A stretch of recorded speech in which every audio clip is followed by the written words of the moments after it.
సభ్యునిగా గౌరవనీయులు కొక్కిరాల ప్రేమ్సాగర్ రావు గారు 66,1,00,000 ఓట్ల మేయర్ ప్రేమ్సాగర్ రావు గారు తన గెలిచిన 3వ రోజు వెంటనే ఒక నిర్ణయం తీసుకున్నారు. కాంగ్రెస్ పార్టీ ఆధ్వర్యంలో ఏర్పాటు చేసినటువంటి విలేకరుల సమావేశానికి ఇచ్చేసినటువంటి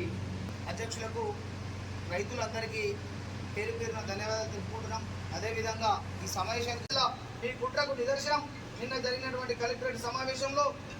ప్రేమ్సాగర్ రావు గారు తన గెలిచిన 3వ రోజు వెంటనే ఒక నిర్ణయం తీసుకున్నారు. ఎప్పుడైతే గత ప్రభుత్వం టీఆర్ఎస్ ప్రభుత్వం హయాంలో ఒక క్వింటాలకు 5 కిలోల నుండి 10 కిలోలు అధికంగా జోకుతున్నటువంటి ఈ అక్రమ కొనుగోళ్లను అతిక్రమించడానికి వాళ్లను ఎక్కడైతే అణగదొక్కాలనే ఉద్దేశం కొద్దీ దోచుకుంటున్నటువంటి రైస్ మిల్లర్లను కానీ ఈ దోపిడీదారులను అణగదొక్కాలన్న ఉద్దేశం కొద్దీ ప్రతి వరిధాన్యం కొనుగోలు కేంద్రాలలో ఎక్కువ గింజ కూడా 40 కిలోల కన్నా ఎక్కువ గింజ కూడా ఎక్కువ జోకద్దని చెప్పేసి ఒక కఠినమైనటువంటి నిబంధన పెట్టి విజయవంతంగా ఆ కొనుగోలు కేంద్రాలను విజయవంతం చేయడం జరిగింది ఆ సంవత్సరం. ఆ విధంగా వర్షాకాల పంట అయిపోయిన తర్వాత ఎల్లంపల్లి ప్రాజెక్టులో నీటి మట్టం పూర్తి స్థాయి పడిపోయి ఈ ఎల్లంపల్లి ప్రాజెక్టు ద్వారా మంచిర్యాల నియోజకవర్గానికి రావాల్సినటువంటి సాగునీటిని విషయంలో మేము ఇవ్వలేమని చెప్పేసి అధికారులు చేతులెత్తేస్తే అసెంబ్లీ సాక్షిగా గలమెత్తి అధికారులను మెప్పించి మంత్రులను మెప్పించి మరి ఇవాళ మంచిర్యాల నియోజకవర్గ రైతాంగానికి చివరి ఆయకట్టు వరకు పంట చేతికి అందించేంత వరకు నీళ్లు అందించినటువంటి గొప్ప చరిత్ర ప్రేమ్సాగర్ రావు గారు అని చెప్పి చెప్తున్నాం. ఆ విధంగా పంట చేతికి వచ్చిన తర్వాత కొనుగోలు విషయంలో కూడా ఏసంగి పంటకు సంబంధించినటువంటి కొనుగోలు విషయంలో కూడా ఎక్కడ కూడా ఒక గింజ ఎక్కువ జోక రాదు. 40 కిలోల బరువుతో పాటు ఒక బ్యాగు బరువు మాత్రం వేయాలి, అధికంగా ఒక గింజ కూడా జోకద్దని చెప్పేసి గత నెల రోజుల నుండి కొనుగోలు కేంద్రాలను నిరంతరంగా నడుపుతున్నాం. ఇలా నడుపుతున్నటువంటి క్రమంలో టీఆర్ఎస్ పార్టీకి సంబంధించినటువంటి కొంతమంది నాయకులు, మాజీ శాసనసభ్యులు దివాకర్ రావు మరియు అతని అనుచరుడు అయినటువంటి లక్షపేట మున్సిపాలిటీ చైర్మన్ మరియు జిల్లా రైస్ మిల్లర్ల సంఘం అధ్యక్షుడైనటువంటి నల్మస్ కాంతయ్య, వీళ్ళిద్దరు మాజీ ఎమ్మెల్యే దివాకర్ రావు మరియు నల్మస్ కాంతయ్య గారు ఇద్దరు కలిసి ఒక కుట్రపూరితమైనటువంటి ఉద్దేశంతో ఈ ప్రజాపాలన అందిస్తున్నటువంటి కాంగ్రెస్ పార్టీని బదనం చేయాలన్నటువంటి ఒక కుట్రపూరిత ఉద్దేశం కొద్దీ రైస్ మిల్లర్ల దగ్గరికి వెళ్ళి మీరు ఎట్టి పరిస్థితుల్లో కూడా ఈ లోర్లను దించుకోవద్దు, వరిధాన్యం తూకంలో అధికంగా 5 కిలోల నుండి 10 కిలోలు జోకుతూనే మాత్రం తీసుకోవాలని చెప్పేసి తోటి రైస్ మిల్లర్లను దించకుండా వీళ్ళు పావులు కదులుతున్నటువంటి విషయం నిన్న జరిగినటువంటి కలెక్టరేట్ సమావేశంలో బయటపడ్డదని ఆధారాలతో సహా మేము చూపిస్తామని చెప్పేసి సవాల్ ఇస్తున్నాం. అదేవిధంగా వీళ్లకు రైతులకు సంబంధించి అటు సాగునీటి విషయం కావచ్చు, వరిధాన్యం కొనుగోలు విషయంలో కావచ్చు, పైసలు వరుడు విషయంలో కావచ్చు, డబ్బులు గత ప్రభుత్వంలో డబ్బులు రావాలంటే 1-2 నెలల టైం పట్టినటువంటి సందర్భం ఉంది. కానీ ఈరోజు వారం రోజులు 10 రోజుల కన్నా ఎక్కువ పడకుండా మరి వరిధాన్యానికి సంబంధించినటువంటి రైతుల అకౌంట్లలో డబ్బులు జమ కావడం జరుగుతుంది. ఇంత మంచి పనులు చేస్తున్నటువంటి ఎమ్మెల్యే ప్రేమ్సాగర్ రావు గారికి ఎక్కడ మంచి పేరు వస్తుంది? ఇన్ని ప్రజాపాలన ప్రభుత్వంలో ఒక గొప్ప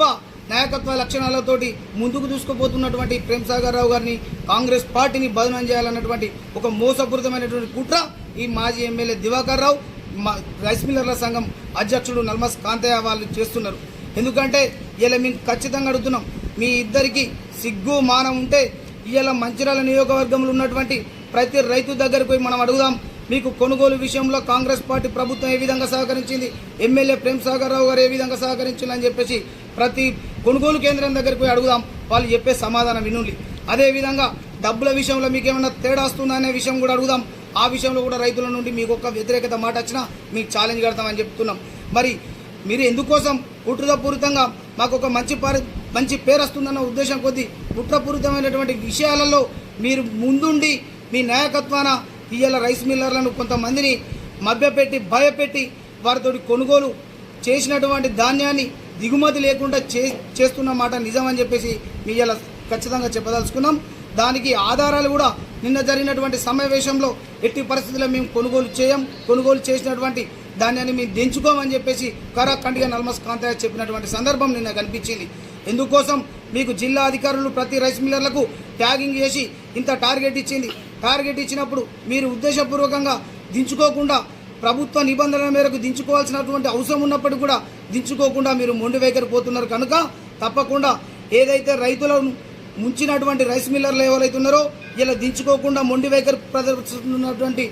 రైస్ మిల్లర్స్ ఎవరైతే ఉన్నారో వాళ్ళ మీద ఖచ్చితంగా ఈ ప్రభుత్వం కఠిన చర్యలు తీసుకుంటుంది. ఆ కఠిన చర్యలకు మీరు ఖచ్చితంగా మీరు లొంగబడాల్సి ఉంటుందని చెప్పేసి కూడా ఈ సందర్భంగా మేము తెలియజేస్తున్నాం. ఎందుకంటే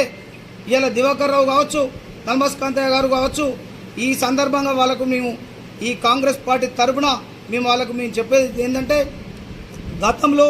5 సంవత్సరాల నుండి నిలువు దోపిడీ దోచుకున్నది చాలకుండా,